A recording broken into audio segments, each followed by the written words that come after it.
ಸಹೃದಯರೆಲ್ಲರಿಗೂ ನಮಸ್ಕಾರ. ವಿಭಾವ ಯೂಟ್ಯೂಬ್ ಚಾನಲ್ಗೆ ತಮ್ಮೆಲ್ಲರೂ ಕೂಡ ಸ್ವಾಗತ. ಸಿನಿ ಭಾವ ಜಗತ್ತು ಇದರ 33ನೇ ಸಂಚಿಕೆಯನ್ನು ಇವತ್ತು ಪ್ರಸ್ತುತಪಡಿಸ್ತಾ ಇದ್ದೇವೆ.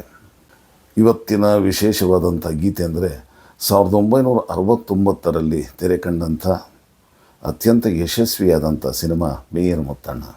ಆ ಒಂದು ಸಿನಿಮಾದ ಒಂದು ಗೀತೆಯನ್ನು ಇವತ್ತು ಪ್ರಸ್ತುತಪಡಿಸ್ತಾ ಇದ್ದೀವಿ. ಸಿನಿಮಾ ಭಾಳ ಯಶಸ್ವಿ ಆಯ್ತದು. ಮೇಯರ್ ಆಫ್ ಕ್ಯಾಸ್ಟರ್ ಬ್ರಿಡ್ಜ್ ಅಂತ ಒಂದು ನಾವೆಲ್ 1886ರಲ್ಲಿ ಥಾಮಸ್ ಹಾರ್ಡ್ಲಿ ಅನ್ನೋರು ಬರೆದಿರುವಂಥ ಒಂದು ನಾವಲ್ ಏನಿತ್ತು, ಅದರಿಂದ ಪ್ರೇರಣೆ ತೊಗೊಂಡು ಸ್ವಲ್ಪ ಅದರದ್ದು ಐಡಿಯಾಗಳನ್ನು ತೊಗೊಂಡು ಬರೆದಂಥ ಕಥೆ ಇದು. ಇದನ್ನು ಸಿದ್ಧಲಿಂಗಯ್ಯ ಅವರು ನಿರ್ದೇಶನ ಮಾಡ್ತಾರೆ. ದ್ವಾರಕೀಶ್ ಅವ್ರದ್ದು ಪ್ರಪ್ರಥಮವಾಗಿ ಇಂಡಿವಿಜುವಲ್ ಆಗಿ ಪ್ರತ್ಯೇಕವಾಗಿ ನಿರ್ಮಾಣ ಮಾಡಿದಂಥ ಸಿನಿಮಾ ಇದು. ಇದರಲ್ಲಿ ಡಾಕ್ಟರ್ ರಾಜ್ಕುಮಾರ್, ಭಾರತಿ, MP ಶಂಕರ್ ಎಲ್ಲರೂ ಕೂಡ ಇದರಲ್ಲಿ ನಟಿಸಿದ್ದಾರೆ. ಒಂಥರ ಸಾಕಷ್ಟು ಇದರಲ್ಲಿ ಹಾಸ್ಯ ಇದ್ದಾಗ್ಯೂ ಕೂಡ ಹಾಸ್ಯ ಒಂದು ಸಂವಿಧಾನ ಚೌಕಟ್ಟಿನ ಎಲ್ಲೇ ಮೀರಿ ಹೋಗಿಲ್ಲ. ಹಾಗೆ ಗಂಭೀರವಾಗಿರುವಂಥ ವಿಷಯದ ಸನ್ನಿವೇಶಗಳು, ಎಲ್ಲ ತರಹದ ಸನ್ನಿವೇಶಗಳಿಂದ ಇಡೀ ಒಂದು ಸಿನಿಮಾ ಸುಂದರವಾಗಿ ಕಾಣುತ್ತೆ. ಹಳ್ಳಿಯಿಂದ ಒಬ್ಬ ಮುಗ್ಧ ಮೋಸಾದಾಗ ಇತ್ಯಾದಿ ಸುಳ್ಳು ಈ ಥರದ್ದೆಲ್ಲ ತಿಳಿಯದೇ ಇರುವಂಥ ಒಬ್ಬ ಮುಗ್ಧ ಪಟ್ಟಣಕ್ಕೆ ಬಂದು ಯಾವ ರೀತಿ ಅವನು ಶೋಷಣೆಗೆ ಒಳಗಾಗ್ತಾನೆ, ಮತ್ತು ಇದೆಲ್ಲವನ್ನು ಎದುರಿಸ್ತಾ ತಾನು ಸಮಾಜ ಸುಧಾರಣೆಯಲ್ಲಿ ತೊಡಕೊಂಡು ಹೇಗೆ ಜನಪ್ರಿಯನಾಗ್ತಾನೆ, ಅದರ ಪರಿಣಾಮವಾಗಿ ಹೇಗೆ ಮೇಯರ್ ಆಗ್ತಾನೆ, ಅವನು ಮೇಯರ್ ಆಗಿ ಯಾವ ರೀತಿ ಸುಧಾರಣೆ ಮಾಡೋದಕ್ಕೆ ಪ್ರಯತ್ನ ಮಾಡ್ತಾನೆ, ಈ ಎಲ್ಲ ಅಂಶಗಳು ಇದರಲ್ಲಿ ಇದೆ. ಇದರ ಪ್ರತಿಯೊಂದು ಹಂತದಲ್ಲೂ ಒಂದೊಂದು ವಿಶೇಷತೆ ಅಂತಂದರೆ ಚಿ ಉದಯಶಂಕರ್ ಅವರ ಬರೆದಂಥ ಗೀತೆಗಳು ಕತೆಗೆ ಎಷ್ಟು ಪೂರಕವಾಗಿದೆ ಅಂತ ಹೇಳಿದ್ರೆ ಭಾಳ ಸೊಗಸಾಗಿದೆ. ಕತೆಗೆ ಸನ್ನಿವೇಶಕ್ಕೆ ಭಾಳ ಪೂರಕವಾಗಿದೆ. ಬಡವ ಬಲ್ಲಿದ, ಹಳ್ಳಿ ಪಟ್ಟಣ ಈ ಥರದ ತಾರತಮ್ಯಗಳೇನಿರುತ್ತೆ ಇದಕ್ಕೆ ಸಂಬಂಧಿಸಿದಂತೆ ಮುಖ್ಯವಾಗಿ ಆ ಸಿನಿಮಾದಲ್ಲಿ ಹಾಡಿರುವಂಥದ್ದು ಹಳ್ಳಿಯಾದರೇನು ಶಿವ. ಆದರೆ ನಾವು ಇವತ್ತೊಂದು ಸಹ ಬೇರೆ ಹಾಡನ್ನು ನಾವು ಪ್ರಸ್ತುತಪಡಿಸ್ತಾ ಇದ್ದೀವಿ. ಅಂದರೆ ಹೇಗೆ ಈ ಒಂದು ಸಿನಿಮಾದ ಮುಖ್ಯ ಅಂಶಗಳನ್ನು ಹೇಳೋದಕ್ಕೆ ಹಾಡು ಎಷ್ಟು ಪೂರಕವಾಗಿದೆ ಅಂದರೆ ತುಂಬ ಚೆನ್ನಾಗಿದೆ. ಇದು ರಾಜನ್ ನಾಗೇಂದ್ರ ಅವರು ಅದಕ್ಕೆ ಸಂಗೀತ ಸಂಯೋಜನೆ ಮಾಡಿದ್ದಾರೆ.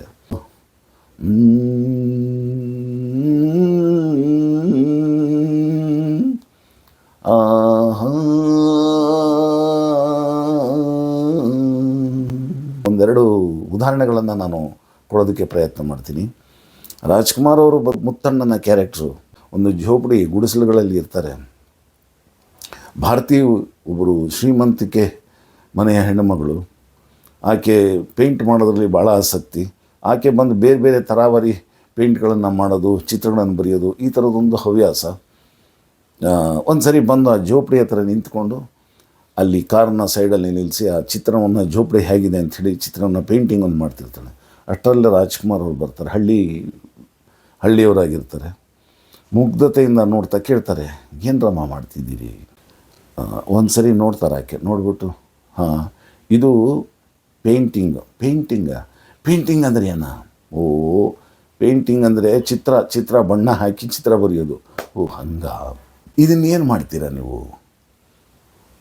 ಇದು ಬೇರೆ ಹೇಳಬೇಕಾ? ಇದನ್ನು ನಾವು ಫಾರಿನಿಗೆ ಕಳಿಸ್ತೀವಿ. ಫಾರಿನ್ ಅಂದರೆ ಹೊರದೇಶಕ್ಕೆ ಕಳಿಸ್ತೀವಿ. ಅಲ್ಲಿ ನಮಗೆ ಭಾಳ ಬಹುಮಾನ ಎಲ್ಲ ಕೊಡ್ತಾರೆ, ಸನ್ಮಾನ ಮಾಡ್ತಾರೆ, ಇಷ್ಟೆಲ್ಲ ಇದೆ.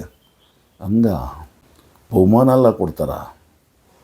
ತೊಗೊಂಡೋಗಿ ತಿಪ್ಪೆ ಬಿಸಾಕಮ್ಮವು ಅಂತ ಹೇಳಿದಾಗ ಆಕೆಗೆ ಹೇಗೆ ಇರ್ಬೋದು. ಆಗ ಸ್ಪಾಂಟೇನಿಯಸ್ ಆಗಿ ಒಂದೇ ಸಮನೆ ಅವ್ರದ್ದು ಸಂಭಾಷಣೆ ಇದೆ, ಭಾಳ ಚೆನ್ನಾಗಿದೆ. ಹೇಳುವ ದಾಟಿ, ನೋಡುವ ನೋಟ, ಆಂಗಿಕ ಭಾಷೆ ಭಾಳ ಸ್ವಾಭಾವಿಕವಾಗಿದೆ. ಅಲ್ಲಮ್ಮ, ಚಾಮುಂಡಮ್ಮನ ಬೆಟ್ಟ ಇಲ್ವಾ? ಬೇಲೂರು ಶಿಲಾಬಾಲಿಕೆ ಇಲ್ವಾ? ಜೋಗ ಜಲಪಾತ ಇಲ್ವಾ? ಇದನ್ನೆಲ್ಲ ಬರೆಯೋದು ಬಿಟ್ಬಿಟ್ಟು ಇಲ್ಲಿ ಯಾವುದೋ ಇರೋ ಬಡತನಕ್ಕೆ ಇನ್ನೊಂದಷ್ಟು ಬಣ್ಣ ಬಚ್ಚಿ ಹೊರದೇಶಕ್ಕೆ ಮಾರ್ಕೊಳ್ಳೋರು ನೀವು ಕಲೆಗಾರರ? ಅಲ್ಲಮ್ಮ, ಆ ಬೇಲೂರು ಶಿಲಾಬಾಲಿಕೆನಲ್ಲಿ ನಮ್ಮಪ್ಪ ಕೆತ್ತವನ ನಿನ್ನ ಕೈಲಿ ಅನ್ನೋರು ಬಿಡ್ಸೋಕೆ ಆಯ್ತದೆ ನಾವ? ನೋಡು, ಈ ಥರದನ್ನು ಬಿಡಿಸ್ಬಿಟ್ಟು ಎದೆ ತಟ್ಕೊಂಡು ಹೇಳೋ ನಮ್ಮ ದೇಶ ಹಿಂಗಿದೆ, ನಮ್ಮ ದೇಶ ಇದೆ ಹಿಂಗಿದೆ, ಅದು ಬಿಟ್ಬಿಟ್ಟು ಇಲ್ಲಿ ಯಾವುದೋ ಒಂದು ಜೋಪಡಿಗೆ ಬಡತನಕ್ಕೆ ಬಣ್ಣ ಹಚ್ಚಿ ಅದನ್ನು ಹೊರದೇಶಕ್ಕೆ ಮಾರ್ಕೊಳ್ಳೋರು ನೀವೆಲ್ಲ ಕಲೆಗಾರರು ಇಲ್ಲ ಕೊಲೆಗಾರರು? ತಿಳ್ಕೊಳ್ಳೋಮು. ನಾವು ಮಾಡಿದ ಕೆಲಸಕ್ಕೆ 4 ಜನಕ್ಕೆ ಉಪಕಾರ ಆಯಿತು ಅಂತಂದರೆ ಅದು ಕಲೆ, ಇಲ್ಲಾಂದ್ರೆ ಕೊಲೆ. ಈ ಥರ ಸಂಭಾಷಣೆಗಳಿದೆ. ಆ ಕಾಲಕ್ಕೂ ಕೂಡ ಇದು ತಿಳ್ಕೊಳ್ಬೇಕಾದಂಥ ವಿಷಯ. ಏಕೆಂದರೆ ಎಷ್ಟೋ ಜನ ಈ ದೇಶದ ಪರಂಪರೆಯನ್ನು, ಸಂಸ್ಕೃತಿಯನ್ನು ಯಾವ ರೀತಿ ಅವಹೇಳನೆ ಮಾಡಿದ್ದಾರೆ. ದೇವತೆಗಳನ್ನು ಕೆಟ್ಟದಾಗಿ ಚಿತ್ರಿಸ್ಬಿಟ್ಟು ಹೊರದೇಶಕ್ಕೆ ಮಾರೋದು, ಇನ್ನೂ ಹಲವಾರು ರೀತಿಯಲ್ಲಿ ಇಲ್ಲಿನ ಪರಂಪರೆಯನ್ನು ಅವಹೇಳನ ಮಾಡೋದು, ಇದು ಎಷ್ಟು ಚೆನ್ನಾಗಿದೆ ನೋಡಿ. ಈ ಒಂದು ಸನ್ನಿವೇಶ ಸಕಾಲಕ್ಕೂ ಇದು ಸಲ್ಲುವಂಥದ್ದು. ಎಷ್ಟು ನಡೆದಿಲ್ಲ ಆ ಥರ ನಮ್ಮಲ್ಲಿ. ಈ ಥರದ್ದು ಭಾಳ. ನಮ್ಮ ಪರಂಪರೆ ಸಂಸ್ಕೃತಿಯನ್ನೇ ಅವಹೇಳನ ಮಾಡಿ ಬೇರೆಯವ್ರನ್ನ ಮೆರೆಸ್ತಾ ಗುಲಾಮಗಿರಿ ಬುದ್ಧಿಯನ್ನು ತೋರಿಸುವಂಥದ್ದು. ಈ ಥರದ ಭಾಳಷ್ಟು ಕಡೆ ನೋಡ್ತೀವಿ. ಮುಂಚಿನಿಂದನೂ ನಡ್ಕೊಂಬಂದಿದೆ, ಎಲ್ಲ ಕಡೆನೂ ಸಾಕಷ್ಟು ಕಡೆ ನಡೀತಾನೂ ಇದೆ ಕೂಡ. ಎಷ್ಟು ಸುಂದರವಾಗಿ ಈ ಒಂದು ಸನ್ನಿವೇಶವನ್ನು ಚಿತ್ರಿಸಿದ್ದಾರೆ ನೋಡಿ. ಎಷ್ಟು ಸುಂದರವಾದ ಬಹಳ ಪರಿಣಾಮಕಾರಿ ಸಂಭಾಷಣೆಯನ್ನು ಚಿ. ಉದಯಶಂಕರ್ ಅವರು ಬರೆದಿದ್ದಾರೆ ನೋಡಿ. ಎಷ್ಟು ಪರಿಣಾಮಕಾರಿಯಾಗಿ ಡಾಕ್ಟರ್ ರಾಜ್ಕುಮಾರ್ ಅವರು ಅಭಿನಯಿಸಿದ್ದಾರೆ ನೋಡಿ. ಭಾರತೀಯವರು ಅಷ್ಟೇ. ಇದು ಬಹಳ ನಿಜಕ್ಕೂ ಕೂಡ ಹಳೆಯದಾದರೂ ಸಹ ಇವತ್ತಿಗೂ ನೋಡಿದ್ರೆ ಬಹಳ ಖುಷಿಯಾಗುತ್ತೆ, ಆನಂದ ಆಗುತ್ತೆ ಅಂಥ ಸಿನಿಮಾ ಇದು. ಈ ಸಿನಿಮಾಗೆ ಸಂಬಂಧಿಸಿದಂತೆ ಮತ್ತೊಂದು ಹಾಡು ಚಿ. ಉದಯಶಂಕರ್ ಅವರೇ ಬರೆದಿದ್ದಾರೆ. ಅಂದರೆ ರಿಫಾನ್ ಸುಧಾರಣೆಯನ್ನು ಮಾಡಬೇಕಾದ್ರೆ ಯಾವ ರೀತಿಯ ಮುತ್ತಣ್ಣ ಎಲ್ಲರನ್ನೂ ಜೋಡಿಸ್ತಾನೆ ಅಂತ, ಯಾವ ರೀತಿ ಜನಕ್ಕೆಲ್ಲ ಒಂಥರ ಮೋಟಿವೇಶನ್, ಪ್ರೇರಣೆಯನ್ನು ನೀಡ್ತಾನೆ ಅಂತ. ಈ ಒಂದು ಕಲ್ಪನೆಯಲ್ಲಿ ಚಿ. ಉದಯಶಂಕರ್ ಅವರು ಎಷ್ಟು ಸುಂದರವಾದ ಗೀತೆಯನ್ನು ಬರೆದಿದ್ದಾರೆ. ಒಂದೇ ನಾಡು ಒಂದೇ ಕುಲವು ಒಂದೇ ದೈವವು ಅಂತ ಹೇಳಿ ಬರೆದಿದ್ದಾರೆ. ಬಹಳ ಸೊಗಸಾಗಿ ಬರೆದಿದ್ದಾರೆ. ಒಟ್ಟಾರೆ ಆ ಒಂದು ಸಣ್ಣ ವಯಸ್ಸಿನಲ್ಲಿ ಹಾಸ್ಯ ನಟರಾಗಿದ್ದು ಕೂಡ ದ್ವಾರಕೀಶ್ ಅವರು ಧೈರ್ಯ ಮಾಡಿ ಈ ಒಂದು ಅದ್ಭುತವಾದಂಥ ಸಿನಿಮಾವನ್ನು ತೆಗೆದಿದ್ದು ನಿಜಕ್ಕೂ ಬಹಳ ಸಂತೋಷದ ವಿಷಯ, ಸದಾಕಾಲ ಸ್ಮರಿಸುವಂಥದ್ದು. ಈಗ ಒಂದೇ ನಾಡು ಒಂದೇ ಕುಲವು ಈ ಹಾಡನ್ನು ಕೇಳೋಣ ಅಲ್ವಾ? ಶ್ರೀ ಮಂಜುನಾಥ್ ಅವರು ಹಾಡ್ತಾ ಇದ್ದಾರೆ. ಒಂದೇ ನಾಡು ಒಂದೇ ಕುಲವು